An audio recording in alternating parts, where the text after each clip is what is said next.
I'm Kris Hagan. For those who don't know, I've been a language coach for many years.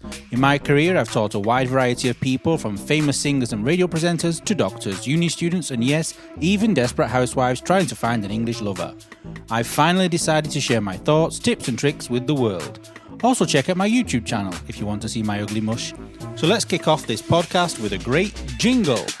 Doesn't matter where you are, in the car or at the bar. Here for you comes in your ears, another word for thanks is cheers. Here's the new kid from the block, here for you around the clock, shining all his English tips. Kris is an anagram of risk.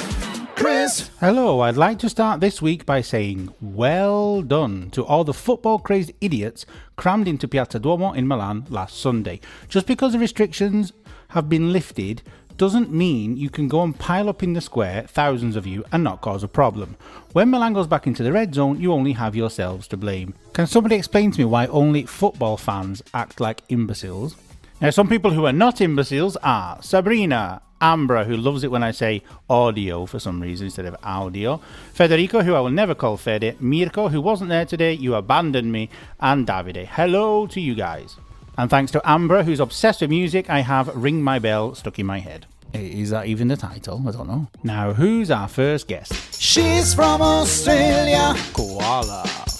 or is it maybe South Africa? She doesn't know either, but one thing's for sure, she makes business English sexy. Like a kangaroo. It's Kelly Lawrence. Now, one thing I always say to people is you need to improve your vocab, because using the same words on repeat is really, really boring, also in business English. So Kelly is back today to give us some more common vocabulary in business. What words have you got for us today? Good, thanks, Kris. And actually, I wanted to touch on that as well. Not only is so she used touch on because she used it in a previous podcast. She's linking everything together. That's it. Look, not only does not learning vocabulary make you sound a bit boring, but it also will stop you from understanding what other people are saying. Of course. Because if you don't understand these expressions, you're going to come to your English teacher saying, hey, look, this expression was used in a meeting and I have no idea what it means. Okay, like people who use the word nice continuously. Yeah. There's a million options for nice. Exactly. So here we are. The first one I wanted to go over was to streamline something. Is it about flying? It's not about flying, but it's used a lot. It's kind of a buzzword. So a buzzword is a word that you throw around a lot in business, but it doesn't really mean that much. Okay, so to streamline a process. It doesn't really mean that much, so why do we use it? Exactly, because it sounds nice. So we say a lot, let's streamline these things, let's streamline the processes, let's streamline this, streamline that. It just means making it more efficient. Okay, it just means making something that slides from one to the next without having so many problems. Okay, so without streamlining a process. In the middle. Exactly, no hiccups. Exactly. Okay. Okay, so the next one is a flop. Oh, we don't want a flop. Okay, exactly. A flop is not a kind of shoe. It's nothing to do with flip-flops. It just means a worst failure. shoes ever invented. They're not even shoes. Hey, They're that a piece hurts, of... Chris. That hurts. It's part of my culture. Terrible. We don't have many things, but we have that. Flip-flop is a part of culture. My God, you really don't have any culture in your culture. We do. We have flip-flops. And we don't call them flip-flops. We call them thongs. Not to be confused. I remember, yeah. In the last podcast, you talked about you lost your thongs. Yes, I did. I lost my thong under the sofa. After a wild night. Exactly. It was a bit of a...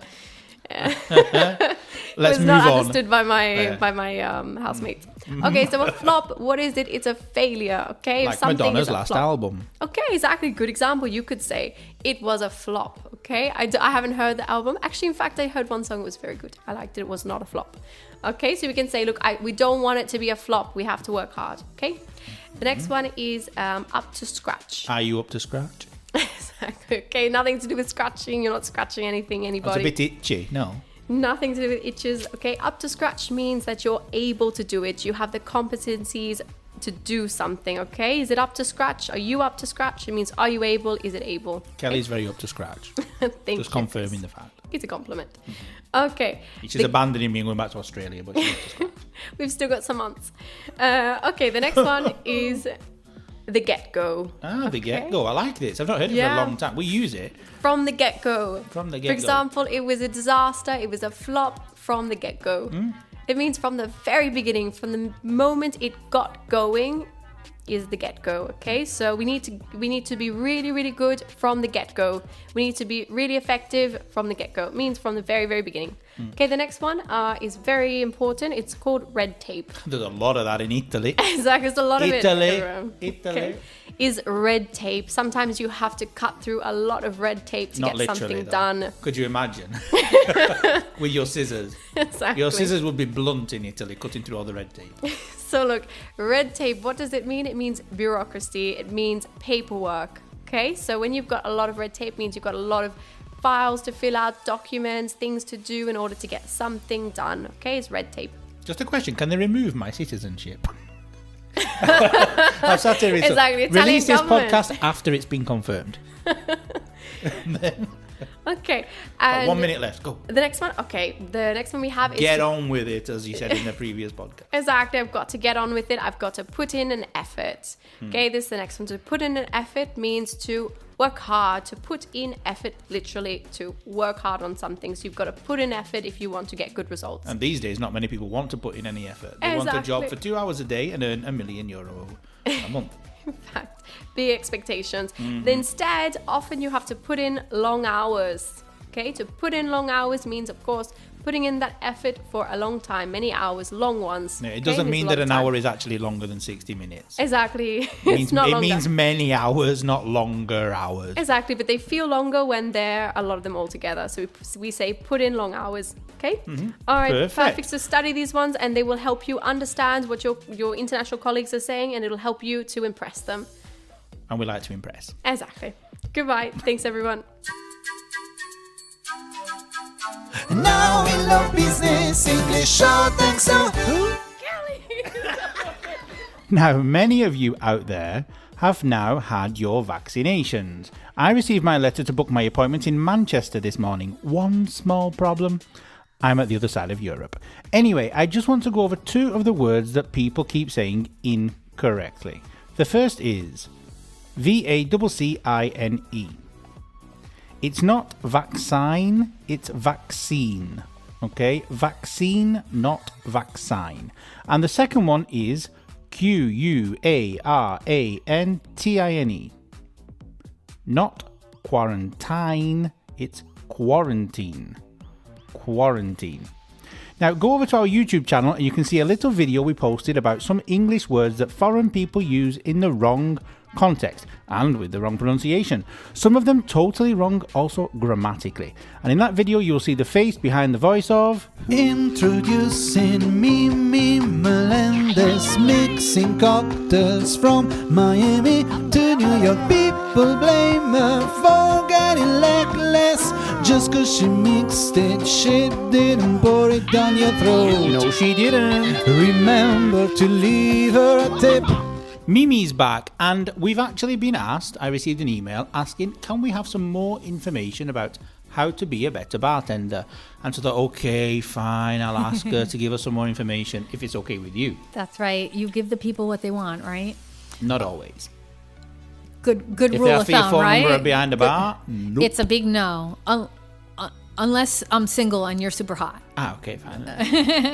Thanks for calling me super hot. Oh, no, if. If. Okay, so we're going to talk about today some more skills, some more things you need to be a bartender. People do ask me this a lot. And also, I like to clarify that some people have this idea that anyone can be a bartender. It's a really super easy job. And all it takes is for me to just stand behind the bar and I'm instantly a bartender. In fact, last time you talked about mathematics, about organizing things, knowing everything, being polite to people's difficult. That's right. And having the right personality, being able to work quickly and think quickly. That's right. And buying a mirror to make sure you're not looking like you just woke up to come to work. Even if you have. So I'm going to piggyback off of our last podcast and talk about some other skills equally as important that you need to be a really good bartender. Anyone can pour drinks. Not everyone can be a really good bartender. So the first thing, if you can't already tell, you have to be astute. All right. You have to know everything that's going on around you. You have to have that kind of personality. You have to be able to also predict what booze will sell that night, depending on what type of patron is expected. So you have to know some other things. You have to know the nuances of the business in order to be a really good bartender. So a hen party, for example, if a hen party's coming in, what they're going to buy? The cheapest thing on the menu? Probably. And they're going to order probably things that are sweet and fun and have funny names. Okay. Sex on the beach. That's right. Sex on the bar. That's right. Well, yeah, that's a big tip. All right. So one of the other things that's really important, this is my biggest pet peeves for me. This is super important, is to be able to be clean and organized while you work in a really fast-paced environment, especially if you're working in a team. So this is important. Not only do you want to look clean, but also you want to work clean. You want to wash your hands and you want to put things back where they belong because other people depend on your organization to work efficiently. The other thing is that to have an interest in what you do. So you want to maybe learn and study and practice. Other courses. That's right. That's right. And also if there's something new that's out, a new product, try it, be creative. I feel like the best bartenders that I've met in my career have been those who are really curious and really creative in what they do and how they do it. So that's something that it does make you a better bartender if you have that sense of curiosity and passion for what you do. The other thing which a lot of people don't have is the ability to read people and be able to predict what they want. People the magazine. People the magazine, yes. Well, that's totally predictable. It's a little bit harder to do that in a bar. And it takes years of experience. It's not something that you're going to know on day one that anyone can teach you. I can teach you the basics, but really experience is what really refines the skill. The other thing I mentioned before in some of the other podcasts about someone throwing a bottle at me, but also people throw insults at me all the time, like asking dumb questions like, what's my real job and what do I want to really do in life? So you do have to have a thick skin and you have to be assertive. Not just in being able to respond to these comments and people's actions, but also to know when to cut someone off. You can't have a slanging match with a customer. No, that's really right. Good if your boss sees that, it's not the best thing. That's right. So if a customer is really drunk, you have to be assertive enough. I've met some bartenders that have been too embarrassed or they feel awkward telling people that they cannot be served anymore. But it's part of the job and it's the law. Also, asking for ID, it's something that you have to do. Sometimes it's awkward, but you have to do it. Sometimes you have to turn away customers. So you have to have a thick skin to not get insulted and not react in the moment. The other thing is that you have to be diverse in how you work. So you have to be able to work different events with different people also. Another thing is to be able to upsell. That's another good skill that your manager... What's upselling?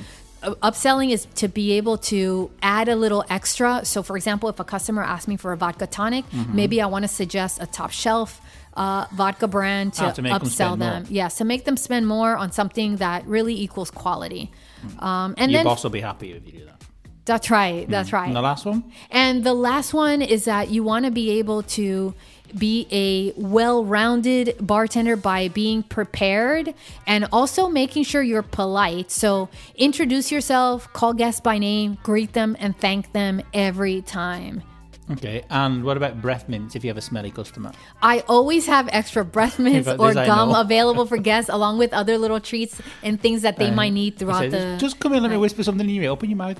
Yes, and it's not for me. I mean, maybe they're trying to talk to someone else. It's beneficial for them. That's right. They might get a date at the end of the night. That's right. Not with you, but with somebody else. In their benefit. I am helping them, and therefore they're helping society me. And the future of the population. So don't forget, tip your bartender. Mimi Menendez, a mixologist. Now, killer whales have been spotted off the coast of Cornwall. Cornwall is a very nice place in the southwest of England.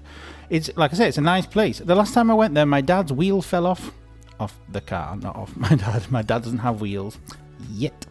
And we had to drive back with pieces of metal wedged into where the nuts should have been. Talk about living on the edge. Now, just imagine if the killer whales were there at the same time as this happened. That would have been a holiday to remember for sure. Now, I still can't swim, but if you can, keep away from these nice big animals who look like they're always smiling. They're so cute. Now, talking of someone who is always smiling, here's Jonathan. Jonathan, talk to us about food around the world. Jonathan, Canadian, the best export after Justin Bieber. Jonathan's back. Hello, Jonathan. Hi. How are you? Very well, thank you. Good. And what are we going to talk about today to make me hungry again? Dirty words and potatoes? Okay. No, let's just talk about potatoes. I thought you said let's talk about dirty words. It's more your kind of conversation. Yeah, it's my type of spud. So you like potatoes, I hear. I love spuds. Spuds. Make a good roast spud. That's your best way. That's your favorite way of preparation. Yeah, and I've spud. never found a person who can make them as good as my nan did. And how does your nan prepare them? No idea, but I'm a bit worried. Well, she's dead now. But I'm thinking that from things my mother told me, she used to put like some kind of chicken or fat thing on top of it to secretly get a bit of meat into me. Oh, interesting. Yeah, she also made me vegetable soup once and blended chicken into it, and I didn't know. And it was my favourite soup for months. So it's in the preparation of roast potatoes, and sometimes specifically roast potatoes, whether they be wedges or little cubes or proper, I would say, French fries or chip shape, where I believe the only true use of molecular gastronomy can come into play. Because we need a bit of food science to make your nan's perfect roast potato. Now, the difficulty is, of course, being in Europe, we don't have the same variety of potatoes. There's a million. I don't understand. There are so many, and so many of them were adapted and specifically bred and created for the masterful dish that we lovingly call the French fry. So we need a larger potato. We need a dense potato, slightly mealy, so you have a little bit of the crispiness. We want that mouth feel when we crunch our chip. Now, here's the interesting thing. It's a 2 or 3 step process depending on how you want to do it to prepare it. Now, I'm talking about oven roasted chips. Like McCain. No, I'm talking about fresh cut. Go buy the potatoes yourself. Bring them home. Yeah, but I mean the ones that look like the McCain ones, like more like a real chip. No, because they'll be hand cut, not machine cut. That'll have all the beauty and the nuance and the subtlety. More rough. Yeah, just like your hands around my throat.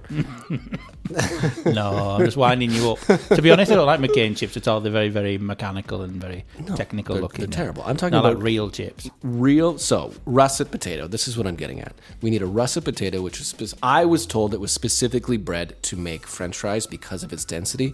That's obviously a lie. However, McDonald's does use them for their chips, for their French fries. And I have found, because of their shape, because of their size, because of their density, and the unique texture, they are in fact perfect for homemade oven-baked French fries, chips. Oh, okay. So you can chop them up and stick them in the oven instead of using a fryer. Yes, exactly. So, I mean, there is a little bit of frying going on, but first, cut up your potatoes. Then you have to... I'm writing it down now as you tell me, good. step by step. Please. Parboil them. Do you know what I mean when I say parboil? I do, but maybe our listeners don't. So here's the interesting thing. A little bit of water and then, I don't know, a quarter cup. What's that? 60 something For us, it's milliliters. A quarter cup of vinegar. Our measurements are right. Quarter cup of vinegar. More salt than if you were making pasta. Put in your cut potatoes, add a little bit of baking soda. This is the science part. This is I don't know if it's molecular Baking soda? Yes. I had no idea. So I don't know I thought it was only used for cakes. I know, but it adds, because the baking soda is slightly basic, it's alkaline, it's not acidic. So it works in the proteins inside the potato to create some sort of weird layer on the outside. And then at the same time, the potato itself is absorbing the vinegar and the salt. So you've pre-seasoned your potatoes before you've even cooked them. All right. 8 minutes in the boiling water. Then let them drain the water, let them drip for a little bit so it's not too watery. Put them on your baking sheet, cover it in oil, get them nice and oily, but we're not frying them. Frying, we're not deep frying them. So just make sure they're all covered on all sides, a little bit more salt, and then you put it in the oven. And the baking soda provides this extra little crispy, crusty thing for optimal crunch. Because isn't that what we truly want? The difficult thing is it's a long time in the oven to do it right. So patience is key, and this is hard because Italian ovens are so small. You can only make like a potato at a time, and come on, I could eat 4 or 5. And russets are big. So. And what would you eat these with? Ketchup. Or poutine. I'd make a poutine if I could. No, when I lived on an American Army base, because I did, Context unnecessary. I remember the American people there, hello to you, all of you on Lake and Heath and Mildenhall, they used to eat not chips with ketchup with chips. So they had a big bowl of ketchup, and the chips were just like an accessory. I get it. But I would eat them plain. I would eat them with a little bit of mayonnaise. I'd eat them with just a little hot sauce. I do like a lot of vinegar as well. Vinegar, yeah. Vinegar. So I cover everything in vinegar. You can't get malt vinegar here.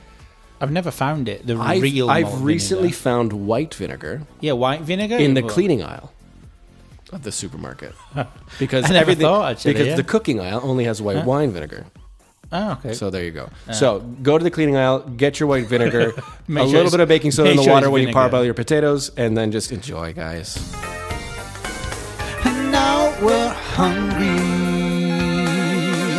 Thank you. Now, have you seen this Spanish TikToker from the future?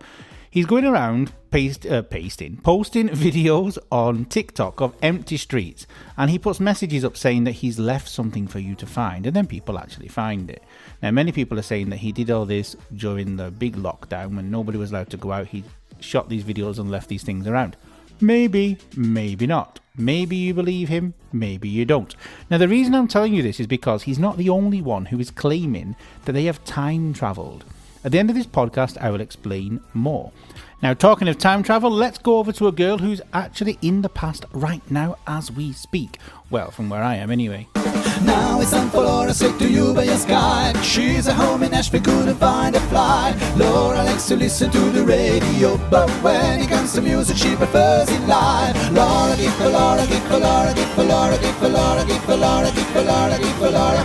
Laura, give for Laura, give for Laura, give for Laura, give for. Now, before Laura starts, I just want to take this opportunity to say, keep an eye out for our fantastic, in big inverted commas, because I really don't know how good it's going to be, music video of our wonderful guests, Mimi, Jonathan, Kelly, and Laura, all doing a music video, probably put it all together just to make it easier, of their jingles. So now, let's go over to Laura. Hi, Laura. How are you? I'm well. I'm getting out and about for work on an almost normal level now. Good to hear.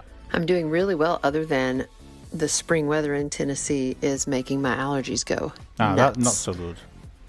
Nonetheless, I do love to travel, and I was in Memphis recently. That's not so far from you, is it? Yep. How long does it take to get there? It's only a 3-hour drive. Which for Americans is just around the corner. Of course, Memphis is best known for Elvis. My parents' favourite, and Justin Timberlake. True. Justin is awesome and a great reflection of Memphis. Really? He's great about giving back, too. He's made huge donations to music education and healthcare for musicians in Memphis and in other parts of the country, too. Oh, good. He owns part of Memphis's NBA team, the Grizzlies. Really? And he's now starting to invest in Middle Tennessee over here as well. He's very cool. He is that. But there would be no Justin if it weren't for the gospel, soul, blues, and R&B musicians who came before him. Memphis has an amazing musical history and culture. It's built on the Mississippi River, so there was no stopping the diversity of the culture. Races have always mixed in Memphis differently than in other American cities. New Orleans sent jazz up the river. Nashville's country music is only a few hours to the east, and innumerable blues musicians came up from the Mississippi Delta. Musicians, producers, and sound engineers were only concerned with the music in Memphis, not what style you played even, or what color your skin was. This was a pretty radical idea in a time where segregation was not only legal, but expected. And from this melting pot came the new sounds of rock and roll, rhythm and blues, soul, and rockabilly. Sun Studios was founded by Sam Phillips in 1950. The studio's claim to fame is that they produced the first rock and roll record. It was called Rocket 88 in April 1951. The most famous artists that came out of Sun were Elvis Presley, Jerry Lee Lewis, Roy Jerry Orbison, Carl Perkins, Johnny Cash. You might have heard of them. All of them. In fact, my dad used to look like Elvis Presley. He still needs to. He looks like Wow. Elvis Presley, but people say he looks more like Johnny Cash now. The $1 Million Quartet is a play based on those success stories from Sun. I'll have to try and check it out. These artists all made some of their earliest and most successful recordings with Sam Phillips there. The club was only a few blocks away from the African American nightclub district, and the mix in cultures began the combination of rural Southern musical tradition mixing with Memphis's urban influence. Inspired by what was happening at Sun Studios, Jim Stewart began a studio in 1957, which became Stax Records in 1961. It was Stax located Records. in an old movie theater. Ah, nice. I just visited the Stax Museum for the first time last week, Right. and I was amazed at the artists who recorded there. The company brought American and Memphis soul, as well as gospel, funk, the Delta blues, to the forefront at a time when poor race relations held these genres back. The new studio's first single, which was called 'Cause I Love You by Rufus and Carla Thomas, became a local hit through radio airplay and sold 40,000 copies. I actually love that song. And that's kind of what kicked them off. Oh, I didn't know that now. Yeah. In 15 years, Stax placed more than 167 hit songs in the top 100 on the pop charts and a staggering 243 hits in the top 100 on the R&B charts. Wow, that's a lot. Launched the careers of such legendary artists as Otis Redding, Sam and Dave, Rufus and Carla Thomas, Booker T and the MGs, Isaac Hayes, the Staple Singers. Otis Redding I've heard of, obviously Rufus and Carla as well. But the others I've never heard of. I'll check them out. Contemporary artists who've recorded for Stax include Ben Harper and Nathaniel Rateliff and the Night Sweats. The Night Sweat. The rebuilt Stax Museum sits where the original studio was, although the original building was leveled several years ago, unfortunately. Yeah, these people keep knocking things Yeah, down. it's sad. Terrible, yeah. It is a neighborhood referred to, though, as Soulsville, which I think is the coolest thing ever. And it's now adjacent to and part of a charter school and a music academy. Oh, okay, right. Soulsville, as you say, is a nice name. Very nice, a great name, yeah.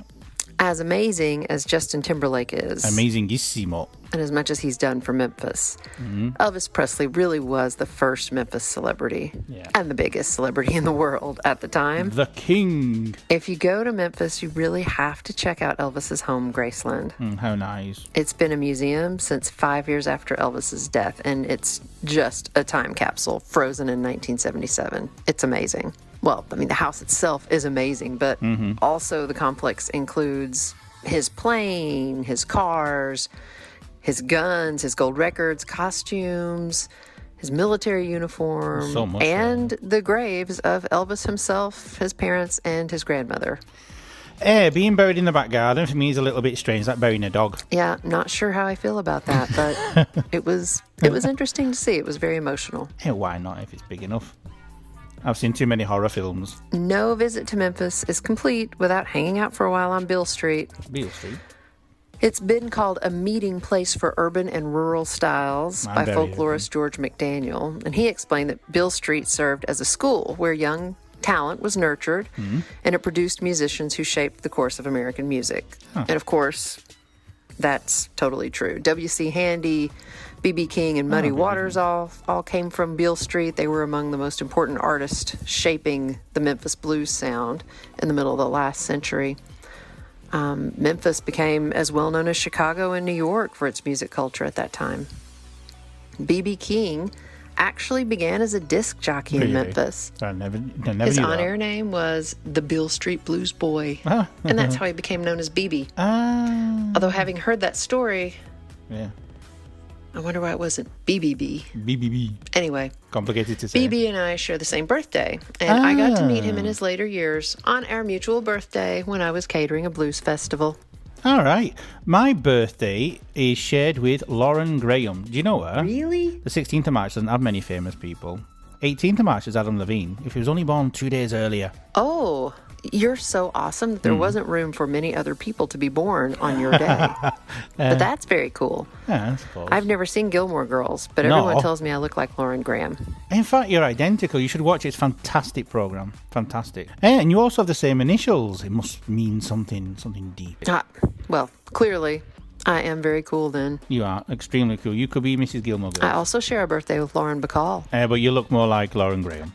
But as cool as BB was, W.C. Handy is known as the father of the blues. He is typically the guy credited with bringing the blues to the world. You know that song, Walking in Memphis? Yeah. Uh-huh. Walking in Perfect. John Kilser talks a lot about Handy and Beale Street in that one. I didn't know he was talking about those things. I need to re-listen to it. So there's one more trip for us to take when you get over to the U.S. Yeah. Road trip to Memphis. I want to book a flight. I'm bored now. I don't know where I can and can't go anymore. When we're driving through Memphis, we won't go very far at all without passing a recording studio, a radio station, a church, or a home with some sort of musical historical value. Just last week, I stopped to ask a question of a gentleman walking down the sidewalk, and I ended up chatting with a band on the sidewalk for 15 minutes. Why am I not surprised? So check out Turnstiles Memphis. Turnstiles, I'll have a look. But nothing surprises me about the fact that you stood there for 15 minutes talking to a random stranger. You could talk to a wall, you could, but in a good way, obviously. I know. It's a problem.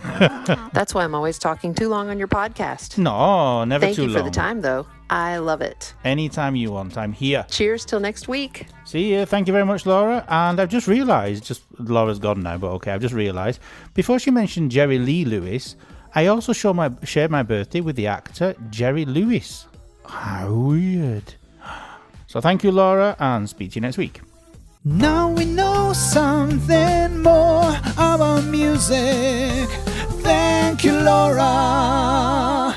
Now, going back to what I was saying before, another time traveller, maybe on TikTok, I don't know where exactly, has apparently travelled from the year 2582, and he's claiming to have returned to 2021 to warn people that there will be 3 days of darkness in 2026 on Earth, obviously. And there is another adventurer who has said that astronauts will find an Earth-cloned planet on May the 8th, 2021, which is in 2 days, but 2 days before the release of this podcast. So let's see if it's true or not. Jingle! Doesn't matter where you are, in the car or at the bar. Here for you comes in your ears, another word for thanks is cheers. Here's the new kid from the block, here for you around the clock, shining all his English tips. Kris is an anagram of risk.